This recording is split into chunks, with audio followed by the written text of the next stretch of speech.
The film opens with a heartbreaking tragedy as our young, unnamed hero loses his parents in a devastating car crash in late 1960s Chicago.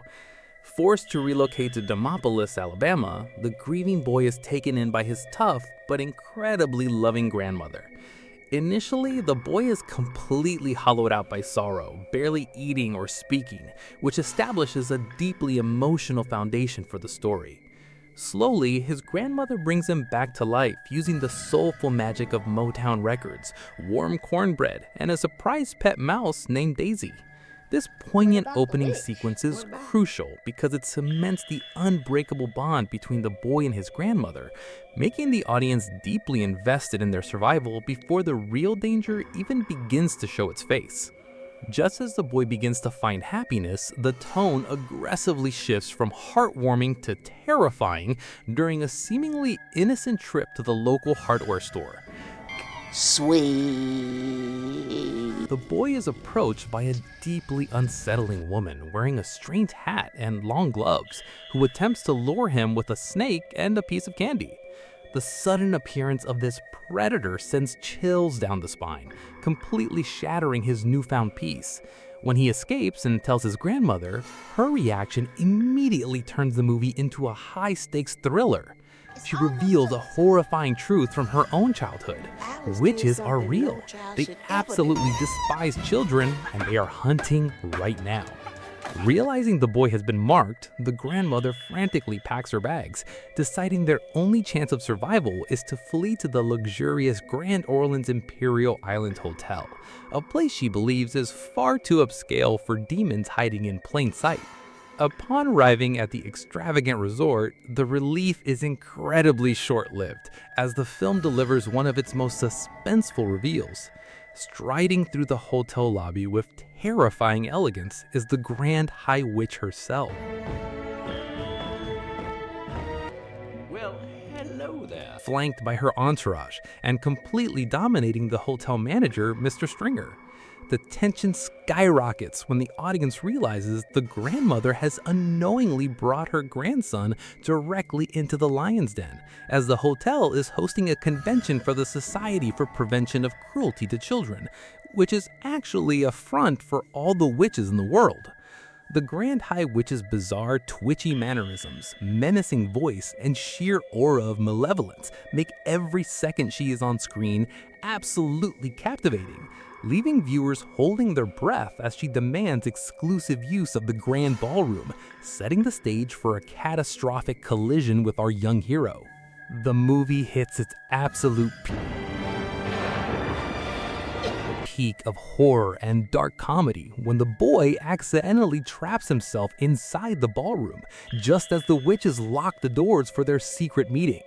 Hidden in an air vent, he watches in sheer terror as the women peel off their disguises, revealing bald heads covered with hideous rashes, clawed hands, toeless feet, and terrifying Joker-like scars that split their mouths wide open. The Grand High Witch unveils her diabolical master plan, the Formula 86 Delayed Action Mouse Maker, a potion designed to turn every child in the world into a rodent so their parents will exterminate them. To demonstrate, she lures in a greedy boy named Bruno Jenkins, and in a wildly spectacular, terrifying, and visually shocking transformation sequence, Bruno violently shrinks and morphs into a frantic little mouse. This scene is the heart of the movie, perfectly balancing grotesque body horror with incredible suspense as the stakes are raised to a world-ending level. The suspense goes into overdrive when one of the witches sniffs out our hero hiding in the vent, leading to a heart-pounding chase sequence. Dragged before the Grand High Witch, the boy is brutally force-fed a massive dose of the glowing purple Formula 86. Viewers are treated to a second, deeply immersive transformation scene from the boy's point of view, as the world aggressively expands around him, his clothes swallow him whole, and he shrinks into a tiny brown mouse. Despite his terrifying new reality, the boy retains his human consciousness and voice, showcasing his incredible resilience. In a thrilling and incredibly clever escape, the newly transformed hero uses his tiny size to his advantage, dodging stomping boots and lethal claws to rescue Bruno and Daisy, who revealed she was actually a human girl named Mary who had been transformed months earlier. As the three mice scramble into the walls of the hotel in a desperate bid for survival. The emotional core of the film returns full force when the three mice finally navigate the treacherous hotel ductwork and manage to sneak into the grandmother's room. The initial shock and horror the grandmother feels upon realizing her beloved grandson has been turned into a rodent quickly gives way to fierce maternal determination. Is it really you? It's really me! The voice acting and animation here are phenomenally blended, creating a surprisingly touching reunion that proves their bond transcends physical form. Realizing they can't undo the spell, they pivot from victims to heroes, hatching a wildly ambitious counterattack. The boy proposes a high-risk heist. They must break into the Grand High Witch's suite, steal a bottle of Formula 86, and spike the witch's food during their gala dinner, turning the predators into the very past they despise. The movie shits into a tense, edge-of-your-seat heist thriller as the grandmother lowers the tiny hero mouse down from her balcony into the Grand High Witch's lavish suite using a makeshift yarn harness. This sequence is a masterclass in building tension through scale, as an ordinary hotel room becomes a perilous landscape of towering furniture and deadly obstacles. The suspense reaches a fever pitch when the boy spots the glowing purple potion sitting right beside the sleeping Grand High Witch and her vicious pet cat, Hades. Every tiny sound feels deafening as the boy carefully hooks the bottle, narrowly avoiding the swipe of the cat's claws and a sudden stirring of the monstrous witch. The sheer relief when the grandmother finally hoists him back up is palpable, effectively turning a simple retrieval mission into one of the most night-biting sequences in the entire film. Armed with the potion, the climax kicks off in the hotel's opulent dining room, delivering the most chaotic, satisfying, and shockingly funny sequence of the movie. While the grandmother distracts the staff, the hero mouse daringly navigates the kitchen rafters, ultimately performing a dramatic leap of faith to pour the Formula 86 directly into the witch's giant vat of pea soup. As the witches gorge themselves in the dining hall, the delayed action kicks in simultaneously. The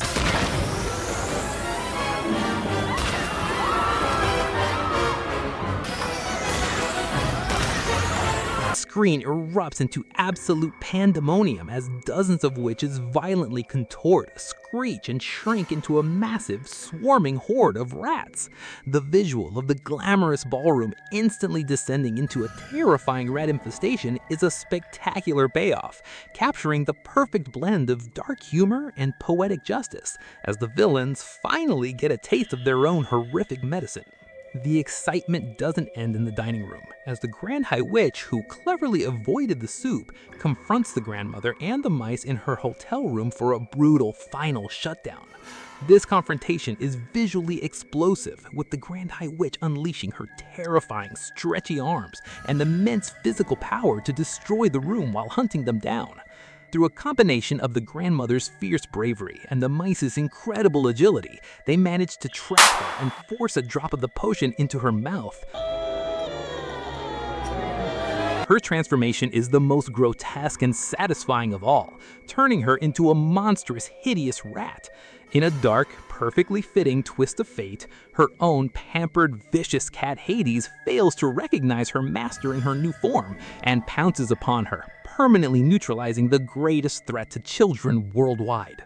The movie wraps up with a surprisingly emotional and deeply satisfying epilogue that subverts the traditional fairy tale ending. The hero, Bruno, and Mary are never turned back into humans. Instead, they fully embrace their new lives as mice.